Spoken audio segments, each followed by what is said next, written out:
Water signs, tignan po natin kung ano yung mensahe para sa'yo ngayong araw. Keep in mind po na ito ay general reading lamang. So, hindi po lahat ay makaka-relate. So, be open-minded. Sa mga hindi pa po nakasubscribe dito sa ating channel, please subscribe na po kayo. And palike na din po ng ating video. At sa mga nais pong mag-avail ng ating private readings, Lucky Stones and Amulet, makikita nyo po yung link sa description box below. Tarot Intentions by Alianers. Okay, water signs, tignan natin. Yung iba sa inyo, may naipitan ba ng ugat ngayon? Ayan. Kasi may nafe-feel ako parang medyo masakit sa may bandang paa ninyo. Tingnan natin. Spirit guide. We have duality. Okay, so parang mas makaka-function kayo ngayon. Water signs kapag dalawa kayo or pares kayo nakikilos. We have stripping illusions. Meron tayo ditong new day. Okay. So, ayun. Stripping illusion. So, parang meron kayo ditong, ine-expect ngayong araw. Kaya lang kasi parang sinasabi sa inyo ni universe is huwag kayo masyadong dumepende doon. So, ito, pwedeng ito sa trabaho or kung ano man tong, sino man tong taong kadil ninyo. So, baka maraming pinapangako sa inyo. Huwag daw kayo masyadong, parang huwag kayo masyadong umasa doon sa pinapangako sa inyo ng tao na ito. So, tignan po natin what is duality. Spirit guide, ano ba itong duality natin? Okay? Tignan natin kung ano ba yung masasabi pa dyan. We have broken. Ayan. I feel shattered about this situation. So, nalulungkot kayo. Ayun nga. Oo. Pwedeng nafe-feel nyo talaga na merong nanluloko sa inyo dito, water signs, pero parang di mo makompronta yung tao na yun. Pero nasasaktan ka kasi, syempre, buo yung tiwala na binigay mo sa taong to. Tapos yun pala, niloloko ka lang niya or pinapaasa ka lang niya. We have stripping illusions. Ayan. So, ito, commitment. I want you to be a part of my future. Okay. So, ayan, tignan nyo kasi baka mamaya may mga tao dito na alam mo yun, iba yung sinasabi nila sa actions nila.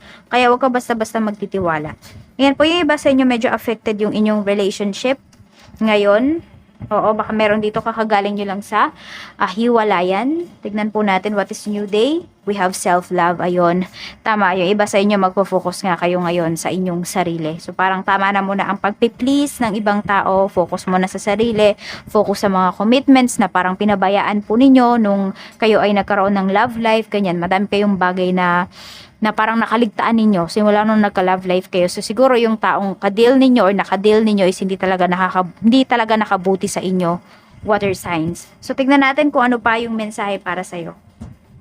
Spirit guide, ano po yung mensahe natin kay water signs, Cancer, Pisces, Scorpio.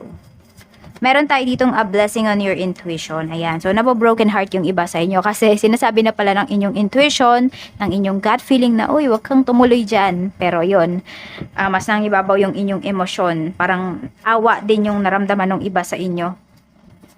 We have a blessing on a homecoming. Ayan po.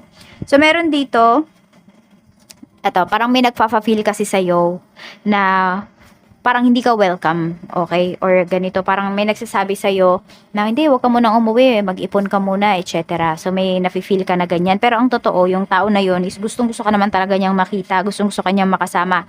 Lalo na ngayon, holiday season, di ba? Kaya lang kasi pwedeng siguro mas nangingibabaw yung pangangailangan ng tao na yon. Kaya yun, parang hindi niya masabi sa'yo directly na, sige na, umuwi ka na. Pwedeng yung iba po sa inyo, anak niyo to. Ayan. Or basta malapit po ito sa inyong puso. Tignan natin ano pa, spirit guide. We have a blessing on growing older. Ayan. So, pwede pala yun. Parents mo, namimiss ka. Water signs. Kaya lang yung iba sa inyo, yun, parang wala din naman silang magawa. Siguro nga, baka madami kayong bayarin, madami kayong gastusin. Kaya, yun, parang hindi nila ma-request sa'yo na umuwi ka. Kahit gustong-gusto ka nila talagang makita.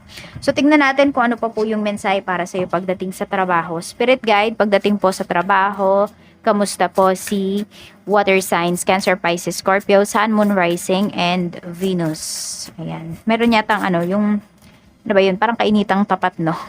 Pero hindi ko alam kung nagsasampay or kinukuha na yung sampay. Depende kung anong oras nyo siguro ito mapanood. So, tignan po natin ano pa yung mensahe para sa'yo. Pero bago pa wala yan, ito yung mga lucky numbers mo. We have number 26, 27, 11, 8, 44, and 38. Ayan, tignan natin. Okay, Three of Swords, ito yung energy pagdating sa trabaho. So, medyo frustrating. Alam mo yung parang malungkot yung iba sa inyo pagdating, or malungkot yung energy, yung ambience dyan sa trabaho ninyo. Parang merong deal na hindi natuloy. Ayan po. So, parang may pinoproblema yung dyan sa trabaho. Tignan natin. Or merong aalis na co-worker mo. Could be magre-resign or natanggal. Parang unexpected po ito. Okay, the Hierophant. Ayan, yung ikaw naman dito, malakas naman yung laban mo. Ayan, ewan ko ba energy mo, nakita ko dito, pero dapat energy to ng mga katrabaho mo. So, ito, matatag ka dito. Tsaka yung iba po sa inyo is talagang very loyal kayo sa trabaho. I mean, masaya naman kayo, ayan o, di ba? Happy naman yung pinapakita dito. Tsaka madami pa kayo kasing matututunan dito sa trabaho. Kaya yung iba po sa inyo, pwedeng hindi nyo talaga naiisip na lumipat ng work. At yung mga katrabaho mo, 9 of Swords, ayan, madaming nai-stress ng mga co-workers mo ngayon. Siguro nagkaroon sila ng problema. Ayan, kaya parang lahat damay dito sa trabaho ninyo. Kaya parang lahat malungkot or madaming nalulungkot. Oo. So, siguro ito yung dahilan kaya it's either ma-terminate sila sa work, ganyan.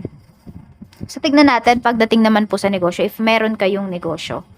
Okay? Kamusta yung sales? We have 9 of Cups. Maganda naman yung sales mo dito.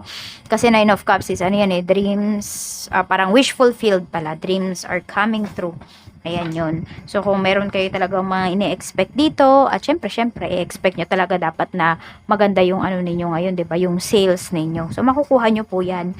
5 of Wands, very competitive, masigla yung mga staffs mo. Ayan, wala kang magiging problema sa kanila kasi alam naman nila yung gagawin nila ngayon. Tignan po natin. Ayan, 'di ba parang nagkakagulo sila? Ibig sabihin lahat may ginagawa, lahat busy. Tignan natin mga clients mo po. We have 6 of Pentacles. Naku, mga galante yung mga clients mo. Walang mangungutang ngayong araw na ito. Tsaka huwag kayong magpapautang, water signs. Hindi ikot yung puhunan ninyo. As much as possible. Ayan po. Kasi sa halip, diba, na napapaikot nyo na ang nangyari, naghihintay pa kayo dito. So, tingnan po natin pagdating naman sa inyong pera na lang kung yung negosyo ninyo is pautang. So, tingnan po natin, pagdating naman sa kaperahan, we have 4 of Wands at meron tayo ditong Temperance. Ayan. Okay, may pinagkakagastusan yata yung iba sa inyo. Pwedeng pagdating sa bahay. More on about construction kasi yung nakikita ko dito. So, baka meron kayong pagkakagastusan ngayong araw or meron kayong ipapagawa, ipaparenovate, could be bahay. Yung iba po sa inyo, sasakyan. Ayan. Or meron dito bibili ng sasakyan para sa negosyo. Or, kunwari, may farm yung iba sa inyo. So, pwede naman na ang bibili ninyo dito is kung, di ba, may farm kayo, kalabaw, ganon, kabayo, baka, basta yung mapapakinabangan nyo po sa farm. Ayan. So, yan yung mga parang hinihintay ninyo or pinag-iipunan ng iba sa inyo. Tignan natin pagdating naman sa love life para po sa mga single natin. We have 2 of Swords. So, mga single natin dito is anytime, alam nyo, pwedeng magkaroon kayo ng relationship pero parang kayo yung pumipili na wag muna. So, siguro hindi pa talaga kayo ready. Ayan. Tignan po natin pagdating naman sa mga in a relationship, we have Ace of Swords. Okay, so parang may mga comments, may mga ideas na sasabihin sa'yo yung person mo. Alam mo, ang nakikita kong hinihintay sa'yo dito ng person mo is yung suportahan mo siya or the other way around. More on support yung kailangan niya ngayon. Ayan yung pinapakita dito sa ating card. Suporta galing sa'yo or galing sa person mo.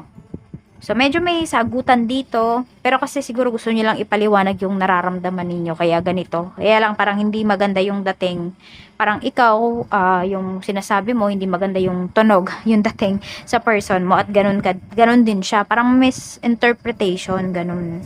Tingnan natin ito naman sa mga mag-asawa. We have Ace of Cups. So, full of love naman kayo ngayong araw na ito. Kayong dalawang mag-asawa. Ayan, no? Parang meron kayong ino-offer sa isa't isa. Hindi lang love yan. Kung hindi pwedeng may bigayan dito. Ayan po. So, intindihan talaga.